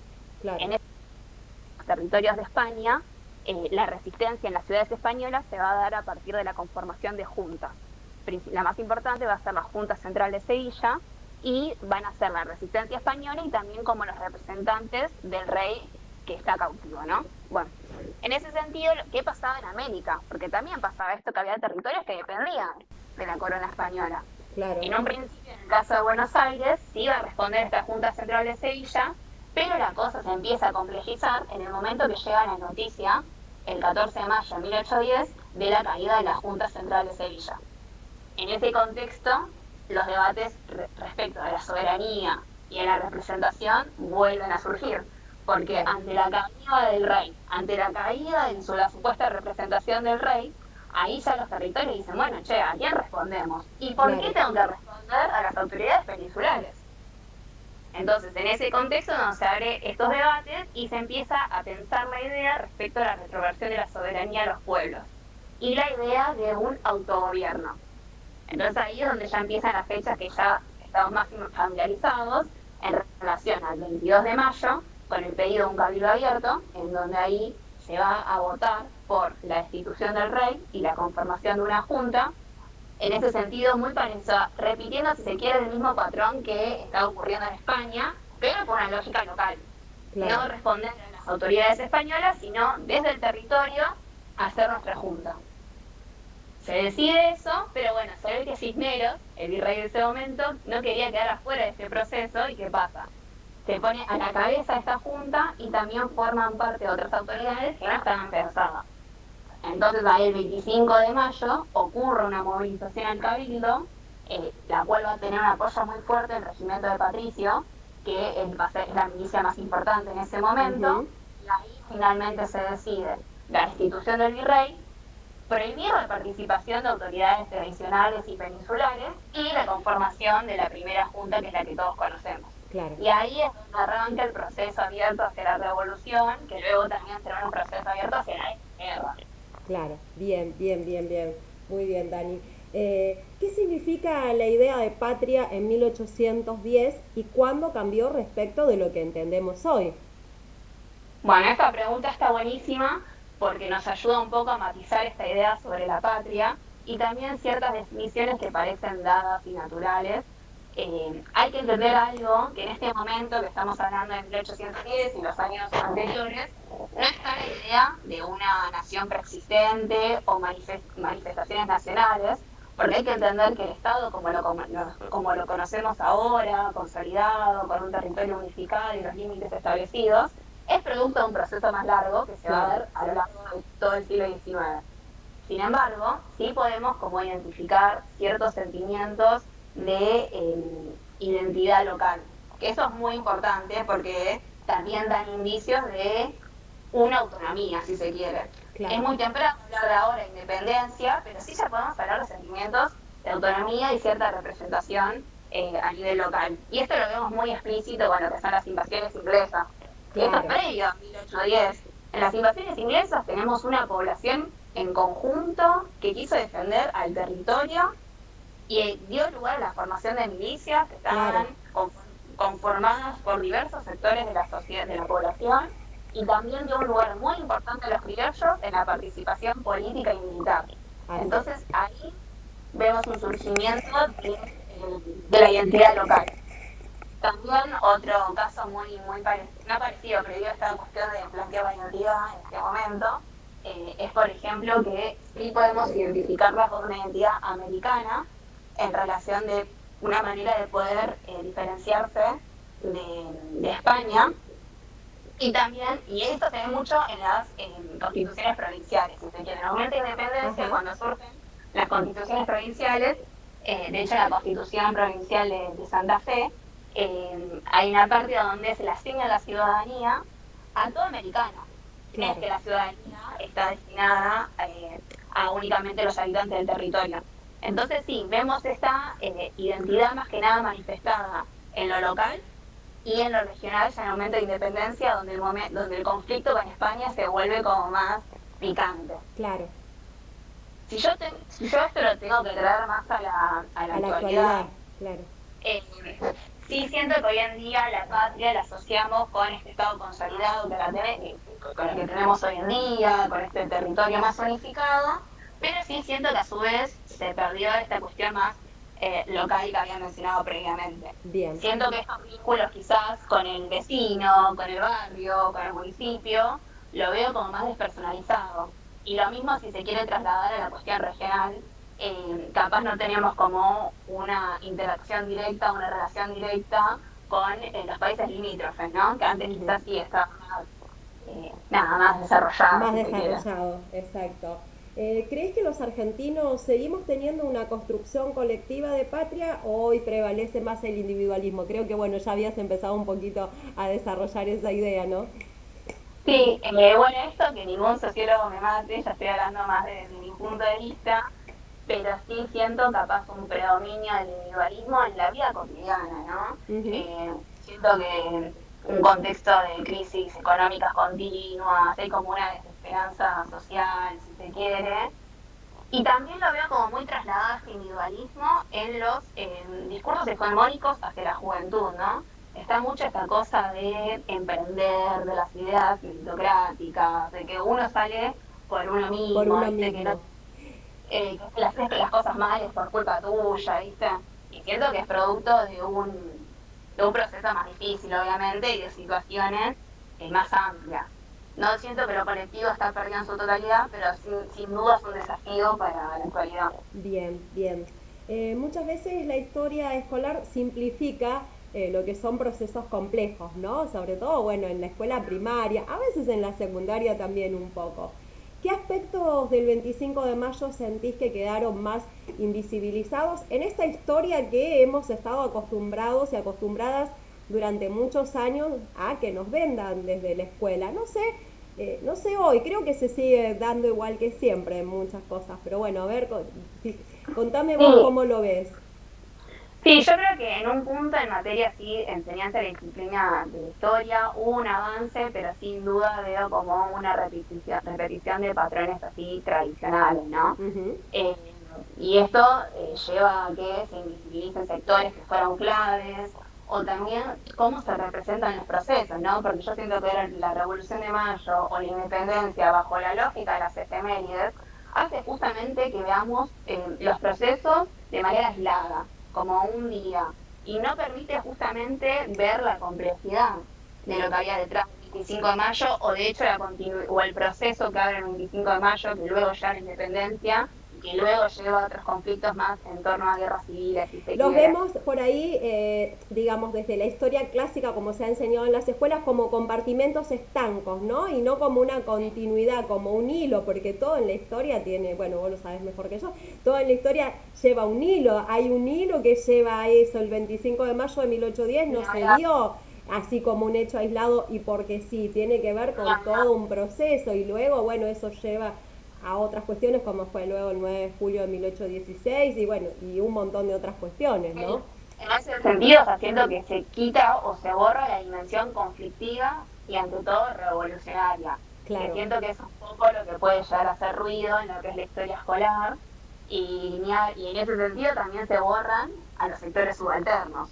No por algo la historia tradicional prefiere priorizar a los grandes hombres que también toman como ciertas ideas vinculadas únicamente al orden, al establecido, y bueno, siento que se le quita esa parte, ¿no? Más conflictiva, y bueno, repito, los sectores subalternos ante todo, ¿no? Como sujetos políticos activos en la revolución. Claro, por ejemplo, poco se habla del rol de las mujeres, como si Las no mujeres, hubiese habido mujeres en la Revolución de Mayo. aparte la variante de género atraviesa directamente ya las clases sociales, porque no es únicamente se excluye a la mujer de clase baja o de clase alta, sino directamente a las mujeres en Claro, conjunto como género, exacto. como género, y sin duda ocuparon un rol mega importante, pero que bueno, obviamente no fue considerado, o sea, la historia oficial no la considera importante, y también es muy difícil rastrearlo por la falta de los documentos. Claro. Porque los documentos, obviamente, ¿quién van a aparecer? El hombre blanco. Exacto. Entonces, bueno, pero por suerte hoy en día la renovación de la historia y los avances de la historiografía van recuperando estas voces, ¿no? Sí, sí, sí, se ha ido recuperando en los últimos años, ¿no? Yo creo que en los últimos 20 o 25 años se recuperó mucho de todo eso. Ni hablar. Eh, ¿Cómo impactaban en aquella época las tensiones económicas y sociales dentro del proceso revolucionario? Bueno, en un contexto de pura incertidumbre, obviamente cualquier tipo de conflicto que pueda ocurrir en aspectos sociales como económicos genera un choque de intereses y también niveles de inestabilidad. Ujú. Esto lo podemos ubicar en cuestiones muy concretas, como lo fue el tema del financiamiento de la campaña, donde Buenos Aires tuvo que destinar un montón de sus recursos. Obviamente esto generó un montón de discusiones, pero también llevándolo a otros casos más puntuales, yo siento que también hubo tensiones en relación a el abandono de ciertas prácticas y costumbres propias del antiguo régimen, es decir, en el momento colonial. ¿Y a Claro. qué me refiero con esto? Por ejemplo, en la asamblea del año 13 se decidieron cosas bastante importantes como la abolición del tributo indígena, pero también una muy reconocida es la libertad de vientres, que la libertad de vientres que estableció un tipo de abolición gradual de la esclavitud. Claro. Tomando eso, la libertad de vientre, y también tomando otro caso en relación a la esclavitud, que tiene que ver con la posibilidad de las personas esclavizadas, hombres, de participar en el ejército y de esa manera conseguir su emancipación, estas dos formas chocaban con los intereses de los propietarios de los esclavos. Claro. En un contexto donde el esclavo era entendido como un objeto, esto chocaba con el derecho de propiedad. Entonces, bueno, esto para mí desencadenó un conflicto tanto económico como social, porque se ve un cambio en las relaciones de poder y en la estructura social. Bien, bien, clarísimo. ¿Hay paralelismos posibles entre aquel contexto de crisis y ciertas discusiones actuales de la Argentina? Bueno, esta pregunta está buena. También hay que, acá la gente estudia historia, bueno, los historiadores son como muy pesados en esta cuestión de no comparar, qué sé yo, porque para no cometer errores, ¿viste? Claro. Pero yo sí siento quizás una continuidad como ciertas preocupaciones, ¿no? Siento que hoy en día tenemos como preocupaciones similares a las que se planteaban en ese momento los revolucionarios o la población de ese momento. ¿Y a qué me refiero con esto? En el momento que surge la primera junta, no es que todo se dio de forma armónica y que está todo bien y que todos estamos de Para acuerdo. nada. Para nada. Y la conformación de esta primera junta obviamente después llevó a ciertos debates, porque no todos estaban a favor había debates en torno a los alcances, a los límites y a los objetivos que tenía que alcanzar esta primera junta. Se marcaron dos tendencias bastante importantes, una escuela centralista encabezada por Buenos Aires, que obviamente quería priorizar el rol de Buenos Aires, y otra que estaba encabezada por Artigas, la Liga de los Pueblos Libres, respetar los particularismos y perseguir un camino hacia una confederación, respetar a los pueblos. Eso, bueno, desde ya planteó tensiones en torno a cuestiones regionales, ¿no? Claro. Y también, volviendo a esto de los objetivos, había un par que quizás se planteaban que la primera junta únicamente se tenía que quedar en los marcos, un autogobierno, hasta el retorno de Fernando VII, y había otros que no. Hay que plantear la independencia, una asamblea constituyente y la independencia. Entonces, bueno, estos debates, quizás si los tengo que trasladar a la actualidad, los veo parecidos a los mismos cuestionamientos que tenemos hoy sobre el alcance de las instituciones políticas, cuánto depositamos en estas instituciones políticas o en los políticos. También las cuestiones regionales siguen presentes, porque si bien somos un país federal, hay una cuestión centralista en Buenos Aires, partiendo de la coparticipación, bueno, todos estos debates que siento que hablan de ciertas preocupaciones que siguieron a lo largo de nuestra historia. A más de 200 años seguimos discutiendo lo mismo, ¿no? En algunas cosas no crecimos. Algunos dicen que porque somos un país muy joven todavía, una democracia muy joven también. Bueno, no sé a ciencia cierta por qué, pero todavía seguimos y nos debemos discusiones muy profundas, por ejemplo, en cuanto a coparticipación y demás, como vos hacías alusión, ¿no? ¿Qué figuras o sectores históricos te parece importante volver a mirar hoy? Que sería importante decir, bueno, retomemos lo que dijo o lo que hizo tal. Bueno, volviendo con esto de lo que invisibilizó la historia escolar, yo creo que justamente hay que tomar esto y renovar los discursos. Siento que está bueno permitirnos ver la revolución desde una visión más integral para entender el rol y participación de los diversos actores. Obviamente, así como persona que quizás se pueda obsesionar con ciertos personajes, Moreno, Belgrano, pero bueno, más allá de estos hombres que fueron sumamente importantes y cumplieron un rol esencial, también está bueno verlo desde lo colectivo y lo conjunto, y sin duda los sectores subalternos y las mujeres, pero ya las mujeres de todos los sectores, sin importar la clase, tal vez mega importante retomarlos, para justamente entender que fueron parte de la revolución, en qué sentido negociaron o participaron, porque si no parece que la revolución únicamente fue producto de unos 5 hombres que se encerraron ahí, decidieron y no. Claro. Fue un proceso mucho más colectivo. Que eran solo los que iban a charlar a la jabonería de Vieite y sí, que después un día dijeron, bueno, vamos al cabildo, charlemos ahí, nos damos un gobierno nuevo, muchachos, y ya está. Es muy facilista la cuestión, ¿no? Si fuera solamente eso. Hay que, bueno, leer un poco más, interesarse un poco más y saber de dónde viene. Muchas veces es esa discusión de, bueno, yo lo discutí siempre porque amo la historia, pero esa discusión de, no, que la historia es aburrida y qué sé yo, es que si no entendemos la historia, no entendemos nuestro presente. Porque el presente es derivación directa de, bueno, aquello que traemos de mucho más atrás, ¿no? Y justamente de estas cosas que todavía nos debemos discusión y nos debemos terminar de solucionar como argentinos y argentinas, bueno, por eso el actual presente, ¿no? Y si no conocemos de historia, no hay forma. Bueno, no te voy a decir a vos que sos una estudiante de historia y que seguramente te apasiona esto, pero digo, ¿cuál tendría que ser el rol? Nos salimos de lo que estamos hablando, ¿no? Pero el rol del historiador o de la historiadora hoy como para decir, bueno, ¿cómo enamoramos a la gente con la historia para que entienda la necesidad? Yo me arriesgo a decir hasta en el momento de ir a emitir nuestro sufragio, ¿no? De ir a votar, de decir, bueno, voy a votar pensando en términos históricos, ¿no? De qué pasó, porque muchas veces nos sorprendemos cuando pasan ciertas cosas y decimos, bueno, pero esto es una repetición. Ahora cuando muchos dicen, ay, pero esto es una repetición de los 90, y sí, si lees un poquito y es historia recientísima, son 30, 35, 40 años atrás, si mirás un poquito eso, no podrías haber votado esto.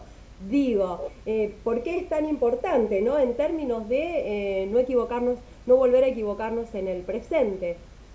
Sí, el entendimiento de los discursos de odio también, que parten de cierta génesis más antigua y claro, que no nacen de la nada, digamos, y que se retoman cuestiones antiguas para reivindicar cosas que hoy en día no me parecen. Tipo, Es ya que- estamos en el siglo XXI, pero bueno. Claro, sí. Cuestiones que ya tendrían que ser caducas, ¿no? Al día de hoy. Ni Eh, hablar. para Por hacer... eso la importancia, sí, perdón, no, No, la no. importancia de tomar en cuenta a todos los actores, porque si no toda la historia parece re ajena a nosotros, donde Claro. la historia se reduce a ciertos nombres y es, bueno, ¿y yo acá qué rol cumplo? No digo que nos pensemos como los campesinos del siglo XV, pero sí saber que todos los agentes son importantes en ese sentido, y recuperar las voces y recuperar una historia desde abajo, las voces de los sectores subalternos es esencial. Claro. Para empezar este nuevo camino, digamos, ¿no? Así es, entender que todos y todas somos protagonistas de la historia, ¿no? Y que todos cumplimos un rol, por supuesto. Por eso no podemos pensar que 1810 lo hicieron Moreno, Belgrano, Liniers, o Se sea, termina ahí. y para de contar. No, la hizo mucha más gente, ¿no? Para cerrar, Dani, ¿qué sentido puede tener hoy hablar de patria en una sociedad tan fragmentada? Bueno, esa es una pregunta bien para cerrar, está buena. Es un Yo poco siento lo que que- le fuimos preguntando también a los oyentes hoy, ¿no? ¿Qué es la patria hoy? ¿Cómo vemos la patria hoy? ¿Cómo la sentimos? No, yo siento que si bien se ven manifestaciones de la patria hoy en día en cuestiones capaz más puntuales, repito, como las efemérides, el mundial, el fútbol, lo cual está buenísimo, son expresiones válidas y necesarias, pero bueno, siento que sí nos estamos alejando de dimensiones más profundas, como refieren los debates en torno a nuestra soberanía, nuestras relaciones internacionales, la causa Malvinas. Entonces yo siento que en ese sentido es importante pensar en la patria en esa lógica, ¿no? Y pensarla como un desafío para poder volver a construir quizás una salida en conjunto y colectiva, si es la que creen que es válida. A mi parecer la única forma de salir es colectiva, ¿no? Claro. Entonces, pensarla en ese sentido, ante todo. Bien. Sí, yo creo que la salida debe ser siempre colectiva, ¿no? El que piense que se salva solo, pero bueno, se da por ahí, se choca contra la pared de lo que vemos desde los discursos del poder hoy por hoy, ¿no? Ni hablar. Donde como vos lo empezaste a decir en el principio de la charla, bueno, si te va mal es por tu culpa, porque no te esforzás, porque no haces, porque, choca contra esos discursos, pero creo que es necesario volver a repensarnos en esos términos, ¿no? En un nosotros. En un nosotros. Justamente cuando preguntaba al público qué pensaban de la patria, bueno, surgió nuevamente el concepto de, bueno, la patria es el otro, la patria es acompañar las manifestaciones populares, los reclamos de todos los sectores, estar acompañando. Cuando uno lee esas cosas decís, bueno, pucha, no está todo tan perdido y volver a retomarlo en fechas como estas, ¿no? Que nos llaman por ahí a la reflexión. Sí, yo quiero hacer mención a algo. Yo hago ropa con temática nacional y dentro de las prendas que hago usos universitarios, ¿no? De Bien. la UBA, bueno, otras universidades. Y una vez hice un video en donde vinculaba la patria también con la UBA. Y me habían puesto, ¿qué tiene que ver la UBA con la patria? Entonces, bueno, a ver de cómo siguen vigentes algunas ideas y, no sé, quizás la existencia de una universidad pública en donde se gestaron hijos de inmigrantes, extranjeros, sectores populares, y eso no es hacer patria. Exacto. No sé. ¿Dónde está la patria? ¿Dónde está la patria? ¿Dónde está Decime la vos. patria? Exacto. No la estoy viendo. Te vimos en la foto que nos enviaste para la publicidad del programa. Las haces vos, bueno, después pasanos el arroba de tu marca y lo vamos a poner y lo vamos a compartir también en nuestro Instagram para que te sigan, recordarnos la página de historia que tenés en TikTok. Historizadas, te encuentran en TikTok. En TikTok, sí. Bien, y quienes quieran comprar ropa con identidad nacional hecha por una futura historiadora argentina, ¿dónde te encuentran, Dani? El Instagram es maniac.indumentaria. Si querés, igual después te lo escribo por WhatsApp. Así. Dale, vos me lo escribís, así lo compartimos con la gente y que te vayan a seguir. Dani, muchísimas gracias por esta charla. y bueno, y por todo lo que nos compartiste. Y un abrazo enorme también al querido Jorge que posibilitó este encuentro entre nosotras y con la gente también, ¿no? Muchas gracias, un gusto, me encantó participar. Sí, la generosidad que como él me dijo, bueno, hay que darle también lugar a los jóvenes. Yo sé que él es así generoso y que le gusta, y más, ¿fuiste alumno de Jorge, Dani? No, porque él está en social, en otra facultad, pero bueno, por contacto nos encontramos y la verdad que es un genio. Es un genio, sí. Yo he tenido posibilidad de hacer algunos cursos por Zoom con él y realmente, y lo hemos tenido muchas veces en el programa. Bueno, Dani, te mando un abrazo enorme y muchas gracias por tu tiempo. A vos, bueno, hasta luego. Hasta luego, un beso grande. Chao. Bueno, la patria es también hablar de los jóvenes, de dar posibilidad, de crecer, de cosas diferentes, ¿no? De acompañarnos unos a otros. Gracias a esta gente joven y con ideas nuevas que nos acompañó hoy, como Dani, futura licenciada en Historia, que diseña ropa, que además tiene una página de historia. Gracias a los chicos de Divergencia, que realmente estuvieron geniales. Acompáñenlos si pueden este sábado y véanlos allí en la cervecería, que no me puedo acordar el nombre, pero que queda en San Nicolás y Montevideo, en la ciudad de Rosario. Queda la posibilidad de un nuevo encuentro con ellos y de hacer música en vivo. Me encantaría. Gracias también a Esteban Paulón, siempre tan claro, siempre con una mirada tan fuerte sobre ciertas cuestiones. Así que bueno, realmente con algunas cuestiones técnicas que siempre podemos mejorar y aceitar, pero espero que hayan disfrutado mucho de este Yeguas de hoy.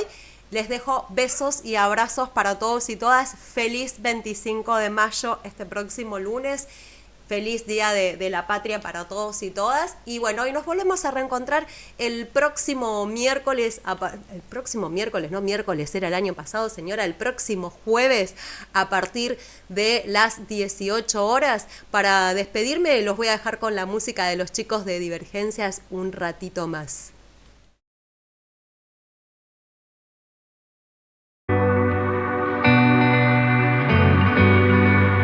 ¿Para qué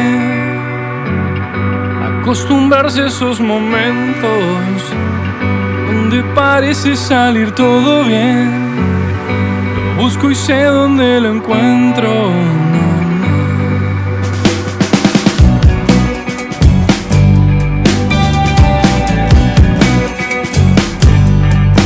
Si después lo amargo se te hace eterno,